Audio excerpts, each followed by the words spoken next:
घर में मैं और मेरा ससुर ही हुआ करते थे और एक नौकरानी होती जो मेरे साथ सोती थी। जब मैं सुबह उठती तो मेरे पेट पर काली स्याही लगी होती थी। मैं हैरान थी ये कैसे हो गया। एक दिन मैंने अपनी नौकरानी को नींद की दवा खिलाकर अपनी जगह सुला दिया और कमरे में छुप गई। अभी कुछ ही देर हुई, मेरा ससुर मुझे समझकर नौकरानी के साथ आज भी मेरे पेट पर वही स्याह निशान था। मुसलसल 20 दिन से रोज मेरे पेट पर स्याह निशान नजर आ रहा था। काली स्याही का निशान। मैं बहुत परेशान सी हो गई थी। कौन था जो रात ये निशान मेरे पेट पर लगाता था। मैं जब नहाती तो वो निशान हल्का सा हो जाता। पहली बार जब मैंने ये निशान देखा तो सोचा शायद कहीं से लग गया होगा, लेकिन वही निशान रोज मेरे पेट पर मुझे नजर आ रहा था। अब तो मुझे कुछ तशवीश सी होने लगी थी, लेकिन मैं शक भी करती तो किस पर। मेरे घर में मेरे अलावा बस दो ही नफूस थे, एक मेरे ससुर, दूसरी एक मुलाजमा लड़की जो तकरीबन मेरी ही हम उम्र थी। बात कुछ यूं है कि मेरी शादी के चंद दिन बाद ही मेरे शौहर को वापस बैरून मुल्क जाना पड़ा, क्योंकि वो वहीं जॉब करते थे। मेरे ससुराल में मेरे ससुर ही थे। सास का बहुत पहले इंतकाल हो चुका था और मेरे शौहर इजाज अपने माँ बाप की इकलौती औलाद थे। लेकिन जब बैरून मुल्क करते थे मुझे कहने लगे कि जाते ही तुम्हारा वीज़ा लगवा कर तुम्हें भी वही बुलवा लूँगा। मैं अपने शौहर के जाने पर बहुत उदास थी। घर में एक नुकरानी थी जो दिन रात वहीं रहती थी, वरना तो घर पर मैं और मेरे ससुर ही अकेले होते थे। लोग तरह तरह की बातें ना बनाए, इसलिए मेरी शादी से चंद दिन पहले ही एक नौकरानी दिन रात के लिए रख दी थी, जो हर काम करती थी और रात को मेरे साथ सो जाती थी। वो भी जवान लड़की थी।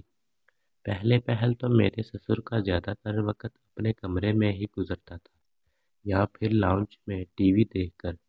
लेकिन लॉन्च में भी वो तभी आते थे जब उन्हें नाश्ता या खाने की तलब होती थी। मेरे ससुर बहुत मोहतात और वहमी किस्म के इंसान थे। खाना खाने से पहले हाथ धोते तो 15 मिनट तक हाथ धोते ही रहते, फिर बार बार इन धुले हाथों को सूंघते और कहते पता नहीं कौन सा हाथ ठीक से धुला है और कौन सा नहीं। फिर खाना खाते हुए टीवी देखते रहते। मुझसे वो ज़्यादा बात भी नहीं करते थे, बस काम होता तो बुला लेते, वरना आवाज़ भी ना देते। मैं पूरा दिन इस मुलाजमा से घर के काम करवाती और साथ साथ बातें भी करती रहती। शुरू के 2 महीने यूं ही गुजर गए थे। जहाज से भी मेरी हर 2 दिन बाद बात होती थी। मैं हर बार उनसे अपने वीज़े का ज़रूर पूछती थी, लेकिन वो यही कहते थे कि कोशिश कर रहा हूँ। जब भी मैं मुलाजमा से अपने ससुर के कमरे की सफाई करने का कहती, वो कतराने लगती। कहती थी बाजी आप भी मेरे साथ चले, मुझे बड़े मियाँ से बहुत डर लगता है। बार बार मुझसे कभी बेड की चादर बदलवाते रहते हैं, कभी कई कई बार झाड़ू लगवाते रहते हैं। कहते हैं कि तुम ठीक से सफाई नहीं करती। मैं मुलाजमा की बात पर हंसने लगती और कहती कि वो कुछ वहमी है। तो कहने लगी नहीं बीबी, मुझे तो ठरकी लगते हैं, नजरें अच्छी नहीं हैं बड़े मियाँ की। आपको पता है कल मुझे कहने लगे इतनी गर्मी है मेरे कमरे में, मैं नहाने जा रहा हूँ, तुम चाहो तो दुपट्टा उतार कर काम कर लेना। मुझे इस मुलाजमा की ये बात कुछ अजीब सी लगी। इसे तो मैंने ये कहकर टाल दिया कि बेटी समझकर तुम्हारा एहसास कर लिया होगा। वो कहने लगी जाने भी दो बाजी, हमने सारी ज़िंदगी तरह तरह के लोगों के घरों में काम किया, सबकी नज़रों को अच्छी तरह से जानते हैं। ये कहकर वो किचन में चली गई। मैंने इस बात को इतनी संजीदगी से नहीं लिया था, लेकिन अब जो मेरे साथ हो रहा वो कुछ अजीबो गरीब सा था। आखिर कौन था जो ये स्याह धब्बा मेरे पेट पर लगाता था और मुझे महसूस भी नहीं होता। रात को मैं देर तक जागती रही। मेरी मुलाजमा लड़की मेरे ही कमरे में ज़मीन पर बिस्तर लगाए सोती थी। रात 2 बजे तक तो मैं जागती रही, लेकिन फिर मुझ पर नींद का गलबा तारी हो गया। पूरा दिन घर के कामों में लग कर मैं पूरी रात का रत तो काटने से रही थी। एक बार जब मैंने अपने ससुर के कमरे में उन्हें चाय देने गई तो मेरे होश ही उड़ गए कि वो काली स्याही को उंगली में लगाए एक खाली सफ़े पर कुछ अड़ी टेढ़ी लकीरें खींच रहे थे। मैं तो उनसे शाम की चाय देने गई, लेकिन जो कुछ देख चुकी थी मेरे होश उड़ाने के लिए काफ़ी था। जब उनकी मुझ पर नज़र पड़ी तो पहले तो घबरा गए, फिर मुझे देखकर गुस्से से बोले तुम बिना इजाज़त क्यों मेरे कमरे में आई हो। क्या तुम्हें किसी ने ये तमीज़ नहीं सिखाई कि दरवाजे पर दस्तक देकर इजाज़त मिलने पर अंदर आते हैं? पहली बार उन्होंने मुझसे इस लहजे में बात की थी, मैं तो फक रंग लिए वापस पलट गई। मैं सीधा अपने कमरे में आ गई। मेरे दिल की धड़कनों का ये आलम था कि जैसे सीना शुगाफ करके बाहर ही आ जाएगा। मुझे अपने पेट पर लगा स्याह निशान ज़हन में घूम गया, तो क्या वो निशान मेरे ससुर?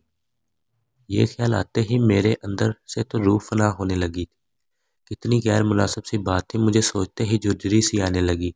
पहले तो मैं दिल ही दिल में इस बात से इनकार ही किया था, वो मेरे बाप की जगह है, मैं ऐसा क्यों सोच रही हूँ। लेकिन एक अटल हकीकत थी कि मेरे पेट पर स्याह निशान होता था और मेरे ससुर भी स्याह रंग की स्याही में उंगली डुबोए सफ़ेद कागज़ पर कुछ लकीरें खींच रहे थे। एक बार मैं अपने कमरे से निकलकर किचन में गई तो मेरे ससुर मुलाजमा के बिल्कुल पीछे खड़े थे। वो अपने ध्यान बर्तन धो रही थी और वो उसके इतने करीब थे कि शायद ही इंच का फासला हो। मुझे ये बात कुछ अजीब सी लगी थी। इसका मतलब मुलाजमा इस दिन ठीक कह रही थी कि मेरे ससुर की नज़रें और नीयत अच्छी नहीं है। मैं किचन में चली गई। मैंने अपने ससुर से कहा, अब्बा आप यहाँ क्या कर रहे हैं? क्योंकि मैंने उन्हें आज से पहले कभी किचन में देखा नहीं था। वो मेरी आवाज़ पर बुरी तरह हड़बड़ाए थे। मुझे किचन में देखकर कुछ बदहवास से होने लगे। मेरी आवाज़ पर वो मुलाजमा भी बर्तन धोना छोड़ मुझे देखने लगी। वो भी शायद मेरी ससुर की आमद से बेखबर थी। बड़ी नाफहम नज़रों से हम दोनों को देख रही थी। मैंने मुलाजमा को फिलवक़्त नज़रअंदाज किया और ससुर से किचन में आने की वजह पूछने लगी। वो कहने लगे, मैं इस मुलाजमा की छुट्टी करवा दूंगा। ये झाड़ू दे कर बिना हाथ धोए बर्तन धो रही है, इसके हाथ गंदे हैं। मुलाजमा परेशान सी हो गई, कहने लगी, बड़े मियाँ क्यों झूठ बोल रहे हैं? मैंने सबसे पहले हाथ धोए थे, इसके बाद ही किचन के बर्तनों को हाथ लगाया है। मेरे ससुर तो इस मुलाजमा लड़की से बहस पर उतर आए। कहने लगे, तुम झूठ बोल रही हो, मेरे बेटे के पैसे हराम के नहीं है कि तुम्हें तनख्वाह भी दूं और तुम झाड़ू वाले हाथों से बर्तन गंदे करती रहो। ये तो मैंने आज देख लिया, वरना ना जाने तुम कब से गंदे बर्तनों में हमें खाने दे रही हो। मैंने अपने ससुर से बहुत कहा, आप यहाँ से जाएं, मैं खुद मुलाजमा से बात कर लूँगी। वो मुझ पर भी गुस्सा करने लगे। कहने लगे, तुम्हारी ही नरमी का नतीजा है, वरना मैं इस लड़की को 2 दिन में सीधा कर दूँ। मेरा बेटा परदेश में ना जाने कैसे कैसे अपना गुजारा करके घर के लिए पैसे भेजता है और ये लड़की मुझे गंदे बर्तन में खाना देती है। आज के बाद तुम मेरे बर्तन धोगी। इस लड़की के हाथ में मैं बर्तन देखे तो इसे धक्के देकर निकाल दूंगा। गुस्से से ये कहते हुए वो किचन से निकल गए। मुलाजमा तो रोने लगी, कहने लगी, मुझे यहाँ काम नहीं करना। पैसे लेते हैं तो अपनी मेहनत के लेते हैं, हमने इज्जत नहीं बेच रखी जो ये बड़े मियाँ मुझे इतनी बातें सुना रहे हैं। वो भी गुस्से से नौकरी छोड़ने को तैयार बैठी थी। मैंने उसे अपने साथ लगाकर चुप करवाया। मैं ससुर के साथ अकेली नहीं रहना चाहती थी। कम अज़ कम मुझे ये हौसला था कि एक और ख़ातून मेरे साथ मौजूद है।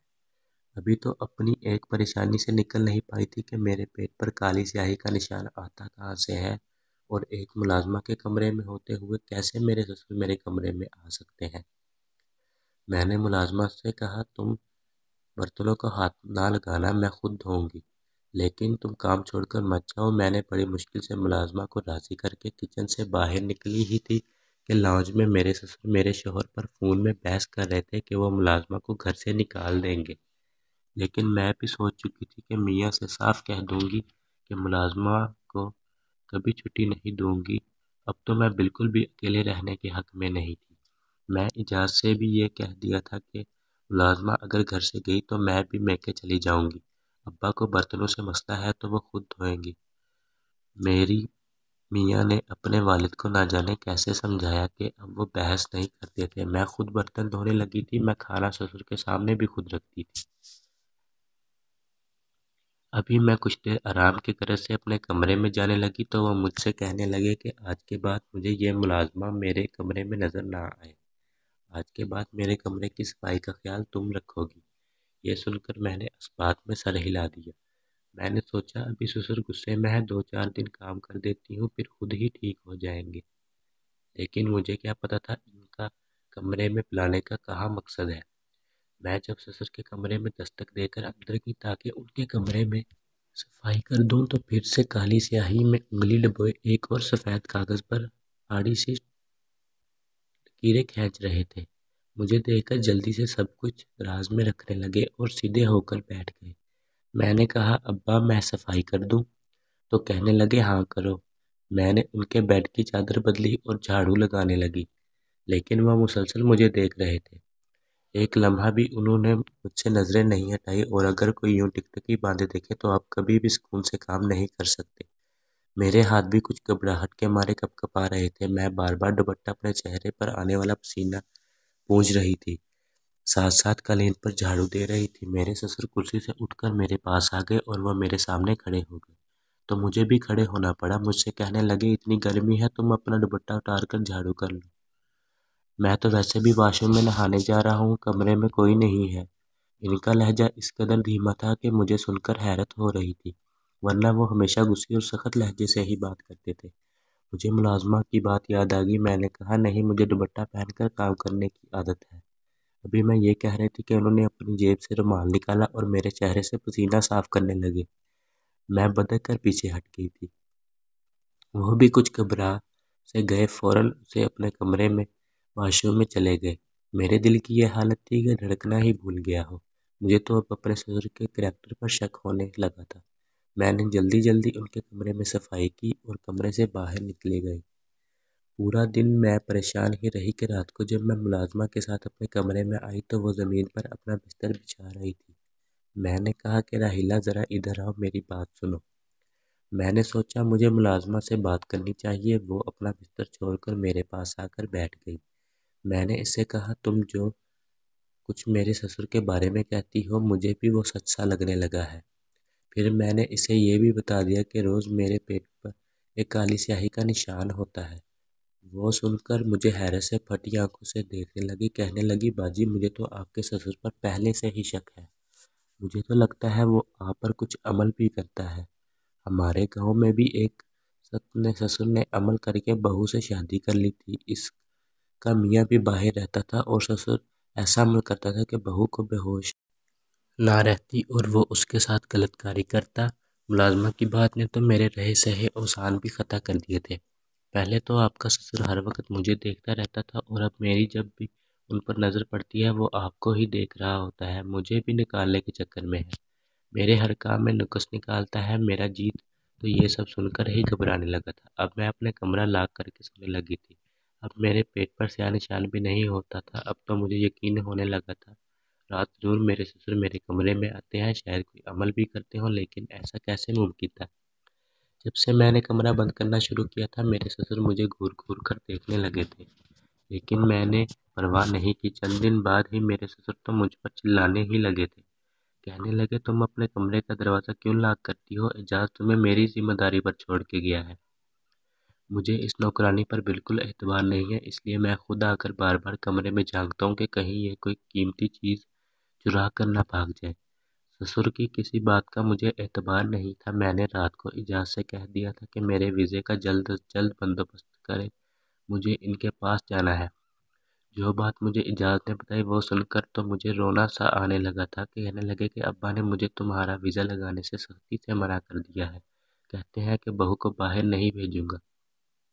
मैं ये सुनकर ही रोने लगी थी कि मैंने कहा, एजाज, मुझे यहाँ नहीं रहना, या तो आप वापस आएं या मुझे भी अपने पास बुला लें। कहने लगे, बस 1 साल की बात है, मैं वापस आ जाऊंगा, तुम बस 1 साल के लिए रह लो। मैं इस बात पर भी आमादा ना थी, लेकिन एजाज अपनी मजबूरियां बताने लगे कि 1 साल बाद उन्हें अच्छी खासी रकम मिलने वाली है, अगर छोड़ कर आ गए तो उन्हें नुकसान हो जाएगा। मुझे अपने ससुर से चिढ़ सी होने लगी थी। ना जाने वो क्या चाहते थे। मैं अपने मर्जी से सांस भी नहीं ले सकती थी। कमरा बंद करती तो वो चीखने लगते। अपने सारे काम मुलाजमा की बजाय वो मेरे ज़िम्मे लगा चुके थे। जिस तकलीफ से मैं दो चार थी मैं ही जानती थी। अब तो हर बात पर मुझे टोकने लगे थे।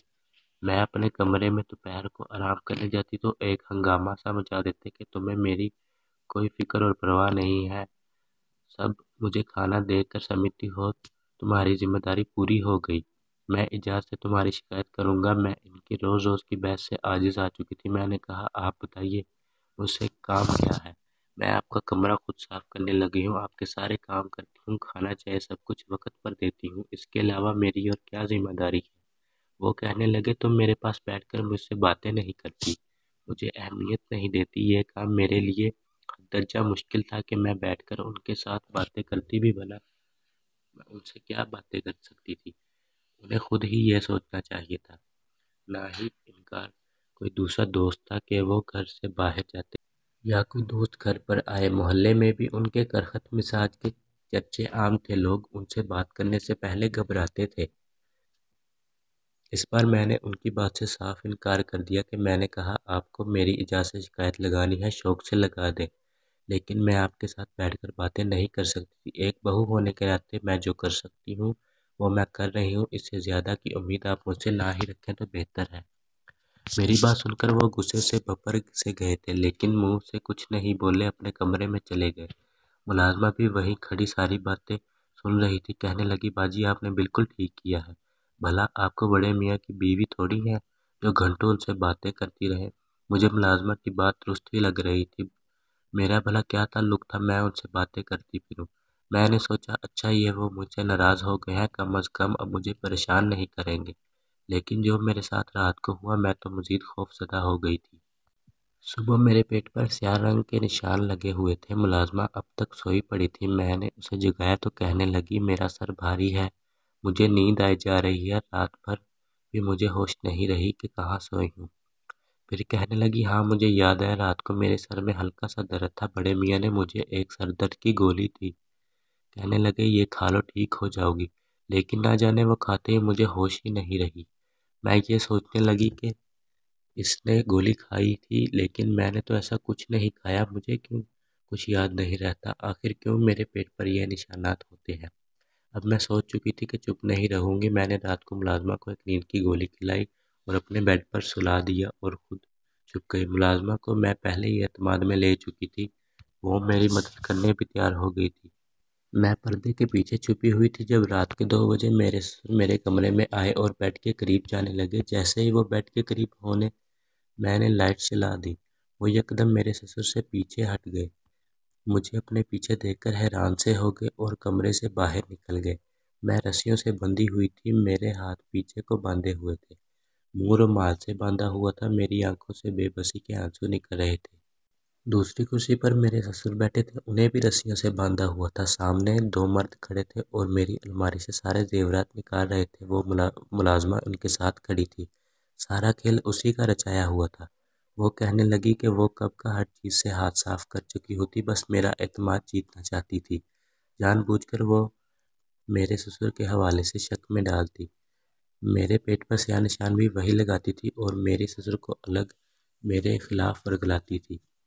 आपकी बहू अच्छी नहीं है, आपको अहमियत देने को तैयार नहीं है, इसलिए तो आप से कोई बात तक नहीं करती, क्योंकि वो अच्छी तरह जानती है कि मेरे ससुर कुछ वहमी है, इसलिए उनके सामने जानबूझकर झाड़ू वाले हाथों से बर्तन धोती थी। चाहती थी कि हम ससुर और बहू एक दूसरे से उलझते रहें और वो अपना काम करके जाए। जब मैं इसे अपना प्लान बताया तो इसने अपने जानने वाले 2 मर्दों को बुला लिया।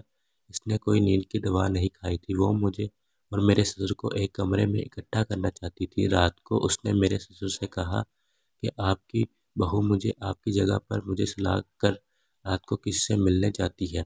अगर यकीन न है तो रात को कमरे में आकर देख लेना। इसलिए मेरे ससुर रात को जब मेरे कमरे में आए तो बेड से करीब होकर यही देखने लगे कि सो कौन रहा है। तभी मैंने लाइट झुका दी।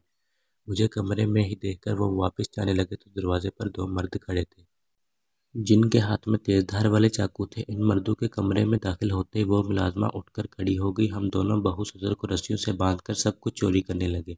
इत्तेफाक ऐसा था कि उसी रात एजाज वापस आ गए थे। हमें सरप्राइज देना चाहते थे, लेकिन जैसे ही घर पहुंचे, घर का मेन गेट खुला हुआ था। वो घबरा से गए। जब अंदर दाखिल हुए तो मर्दों की आवाज़ें सुनकर समझ गए कि कोई चोर घर में आ चुके हैं। उन्होंने ससुर के कमरे में जाकर पुलिस को फ़ोन कर दिया। कुछ ही देर में पुलिस हमारे घर पहुंच गई थी और हम बाल बाल बच गए थे। मेरे ससुर ने एजाज को वापस बैरून मुल्क जाने से सख्ती से मना कर दिया था कि हम कम पर गुजार कर लेंगे, लेकिन किसी मुलाजमा को दिन रात घर नहीं रखेंगे। वो घर के भेदी हो जाते हैं और फिर जब मौका मिलता है अपना काम कर जाते हैं। मेरी शादी को 5 साल गुजर गए हैं, मेरे 2 बच्चे भी हैं, लेकिन मैं घर के सारे काम खुद करती हूँ।